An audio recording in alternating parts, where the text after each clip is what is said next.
Bonjour à tous et bienvenue. Pendant que la Ligue de football professionnel est en pleine campagne promotionnelle pour le lancement de sa chaîne de TV spéciale Ligue 1, les clubs, eux, s'inquiètent énormément. C'est tout le paradoxe du football français, avec des dirigeants peut-être déconnectés de la réalité et qui n'ont pas forcément conscience des véritables chiffres. Parce que pour les clubs de Ligue 1 et de Ligue 2, et ceux de Ligue 1 notamment qui ne sont pas qualifiés en Coupe d'Europe, l'inquiétude elle est légitime. Comme on va le voir, on va comprendre les sommes que les équipes vont toucher cette année. Mais avant d'aller dans ce désastre, il n'y a pas d'autre mot comme vous allez le voir, on va revenir un peu sur ce projet de chaîne et ce qui s'est passé avec Canal+, parce que ça mérite un éclaircissement. Alors avant de rentrer dans certains détails, notamment, qui va obtenir l'appel d'offres pour tout ce qui est production de cette chaîne? Est-ce que ça va être Media One, dont vous connaissez le lien à l'époque avec Vincent Labrune et certaines amitiés? C'est assez curieux, on aura je crois la réponse demain ou le 10.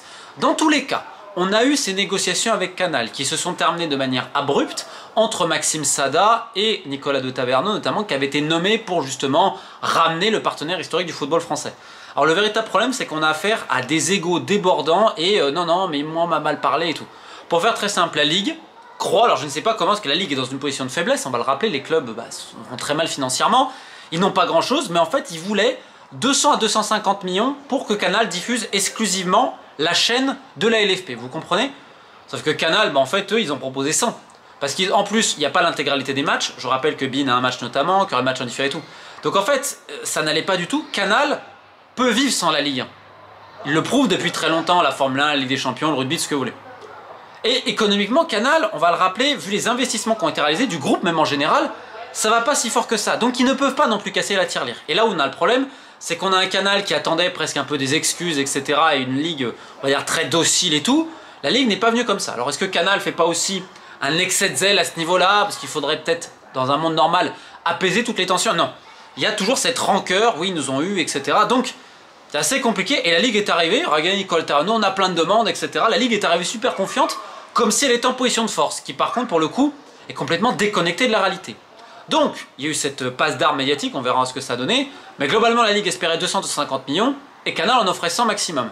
Et derrière, ils disent, ok, nous on va la diffuser de partout, donc on va distribuer de partout, donc ils aimeraient même être distribués sur les plateformes et tout, sauf que forcément, vu qu'il n'y aura pas d'accord exclusif, les montants qui vont être donnés à la Ligue pour cette chaîne ne seront pas énormes. Donc je pense que vous comprenez un petit peu que, encore une fois, le football français et les gens qui ont fait aussi ce football-là, ont péché par orgueil et surtout par des égos démesurés.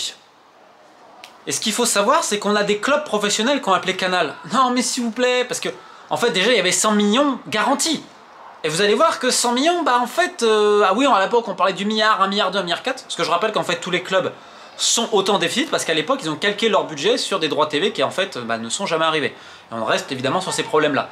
Et je rappelle, j'ai fait une vidéo l'année dernière, combien les clubs ont réellement touché, déjà c'était un désastre avec toutes les charges et tout. Là, je vais vous sortir le tableau. Vous allez comprendre pourquoi ça ne fait pas de sens et que ça ne sert les intérêts de personne. Donc, les clubs vont toucher. Les droits internationaux, il y en a pour 130 millions normalement cette année-là. D'accord? Bein a le contrat de la Ligue 1 pour un match, 78,5. Bein a la Ligue 2, 40 millions. D'accord? Là, vous avez la chaîne. Alors, j'ai mis 100. Pourquoi je mets que 100? C'est qu'on parle d'1 million d'abonnés. C'est l'objectif, ok. Sauf qu'il n'y aura pas tous les abonnés d'un coup. D'ailleurs, on n'a pas encore tous les détails, est-ce que ça va être pour 10 mois, 12 mois? On parle de cette offre à 14,95 je crois, comme ça. Sauf qu'en fait, il n'y a pas tout qui va rentrer dans les caisses de la Ligue, parce qu'il y a aussi des taxes, la TVA, ce que vous voulez. Mais en fait, surtout, je vous dis, il y aura un décalage, qu'il n'y aura pas 1 million d'abonnés directement. Donc en fait, les abonnés, évidemment, ce sera de manière croissante. Donc, on peut estimer que 100 millions dans les caisses de la Ligue, ce serait globalement quasiment 1 million au fil de l'année, etc. Parce que forcément, vous avez un décalage, vous n'avez pas chez 2-3 mois. Allez, on va dire 100 millions, on va calculer de manière généreuse. On a DAZN. DAZN, cette année, ne diffuse plus, mais il devait donner un reliquat de 85 millions de par la rupture anticipée du contrat. Donc il y a 85 millions de plus. Ensuite, on va rajouter du sponsoring, le naming, McDonald's et tout. On met 60 millions parce que, rappelez-vous, l'année dernière, il y avait les soi-disant 20 et quelques millions du sponsoring qatari qui passait par la fameuse société Pitch International LLP, dont on pourrait reparler. Les clubs n'ont jamais vu cette odeur du 20 millions. Donc. Mais bon, on va compter fourchette haute, 60 millions. Et on va rajouter 15 millions liés aux paris sportifs, etc. et tout. Donc on arrive, in fine, un peu plus de 500 millions. J'ai mis, avec une personne qui m'a aidé à faire les comptes, 508,5 millions. À se répartir ensuite dans les 36 clubs professionnels Ligue 1, Ligue 2. Sauf que de ces 508 millions, on doit en enlever. Déjà, il y a la taxe buffet et tout. Déjà, il y a 25 millions en moins. Puis il y a le fameux CVC, vous savez, qui doit prendre ses pourcentages. Donc j'ai mis 65 millions. Parce qu'on ne sait pas exactement combien ils vont en prendre, sachant que c'est indexé au montant total et tout. On va mettre 65. Ensuite, vous avez les frais de la production de la chaîne qui va coûter évidemment cher. Vous avez les frais de compétition, vous avez les taxes, vous avez pour la famille, les différentes familles du foot, la FFF et tout. Bref, pour faire très simple, on arrive à peu près en charge, taxes et tout ce qui a donné entre CVC, le train de vie de la Ligue qui est encore délirant et tout le reste, on arrive à peu près à 340 millions. Donc chez moi, 508 moins 340, il nous reste à peu près 168,5. Allez, on va être gentil, on va encore calculer fourchette haute de manière positive. 170 millions à se partager pour les 36 clubs. Or, je rappelle que la nouvelle répartition qui avait été décidée il y a quelques temps avantage notamment les clubs en Coupe d'Europe et principalement le Paris Saint-Germain. Ce qui fait que les autres, ça va être peau de chagrin. Donc c'est pour ça qu'actuellement on a d'un côté des clubs qui demandent à la Ligue de réduire encore son train de vie. Parce que forcément, ça pèse, ça fait moins d'argent à se répartir entre les clubs. On a d'autres clubs qui sont là, mais ouais, mais en fait, il faudra une nouvelle répartition, parce que dans cette répartition, ça va être Monaco, ça va être Marseille, ça va être Lille, ça va être Nice, ça va être le PSG.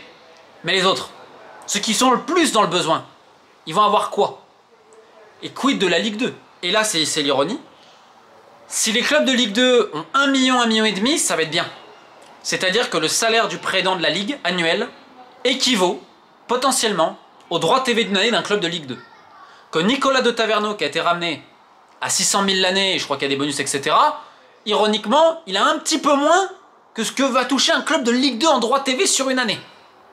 Pour vous montrer à quel point on est déconnecté de la réalité, avec des dirigeants, alors on dit on baisse le train de vie, comme dit Vincent Labrune, c'est pas Versailles. C'est pas Versailles, mais il y a des mecs à 600 000 qui arrivent, et qui ramènent d'autres personnes et tout. Mais non, c'est pas grave, on n'a pas besoin de Canal, parce que les 100 millions là, les 100 millions tu les aurais pris, derrière tu aurais une part sur les abonnements et tout. Alors c'est vrai, peut-être que l'offre, il y avait quelque chose à faire sur le long terme. Et que maintenant c'est compliqué pour Canal, pour la Ligue, et qu'il va falloir se rabibocher. Alors oui, peut-être que la chaîne a du potentiel, peut avoir 2, 3 millions, etc. Mais en fait il va falloir des millions d'abonnés pour que ça marche. Parce que CVC récupère, on le rappelle, 15-16%, ça dépend du montant et tout. Donc les clubs l'année dernière avaient un peu plus à se partager. Déjà, c'était la Bérésina. Vous avez vu le calcul, vous avez compris. On arrive à peu près à se répartir entre 160 et 170 millions pour 36 équipes. Comment les clubs professionnels vont faire pour survivre? Parce que ce que vous avez là, cette année, c'est qu'il y a les 85 millions de DAZN. L'année prochaine, tu les as plus. Et l'année prochaine, d'ailleurs, tu n'as plus le contrat de BeIN non plus. Donc tu vas faire comment? Alors le but, c'est que cette chaîne soit un succès, sachant qu'elle aura aussi un magazine, je crois, le dimanche. Il y aura 8 matchs sur 9, dont un en différé. Donc déjà, la chaîne de la Ligue 1 qui n'a pas toute la Ligue 1. Bon. Et même s'il y a des abonnants, je dis 1 million, etc., on se rend bien compte que ça ne va pas générer suffisamment de revenus pour les trains de vie des clubs, et également de la Ligue. Donc évidemment, ça pose encore plein de questions et d'inquiétudes pour toutes ces équipes, notamment celles dont on ne parle pas trop, qui commencent à se dire que tous les plans ne marchent absolument pas. Mais c'est pas grave, la Ligue va nous annoncer en grande pompe, à coup d'influenceurs et tout ça, que tout va bien, faut s'abonner, faut s'abonner. J'imagine qu'il y aura une grosse campagne d'abonnement, il n'y a pas de souci, mais ça n'enlève pas le problème majeur, c'est qu'à un moment donné, les versements, ils ne vont pas arriver tout de suite, et que les clubs vont devoir trouver encore de nouvelles solutions pour survivre, notamment ces 2 prochaines années. D'ailleurs, Nicolas de Taverneau l'avait annoncé, oui, les 2 premières années vont être difficiles, sachant qu'elles le sont déjà. C'est pour ça qu'on a une hémorragie de tous ces clubs-là. Tous les joueurs quasiment sont en vente. Les clubs, on cherche évidemment aussi de nouveaux actionnaires et tout. Donc on ne sait pas de quoi demain sera fait. Dans tous les cas, tant qu'il y aura autant de batailles d'ego, ça ne pourra pas aller. Et ça, j'en profite pour en terminer, puisque lundi sort l'industrie du foot 3, comme je vous l'ai annoncé. Spécial foot français, grosse magouille entre ennemis, et là vous allez tout comprendre, les arcanes du pouvoir des coulisses, et pourquoi on arrive dans cette situation-là. Mais mon petit doigt me dit que même ces prochains jours, vous allez en entendre parler, parce que ce livre, il y aura plein de rebondissements, et potentiellement judiciaires, on aura le temps d'en parler, les précommandes sont de partout, j'ai mis les liens, et sur ce, keep the faith.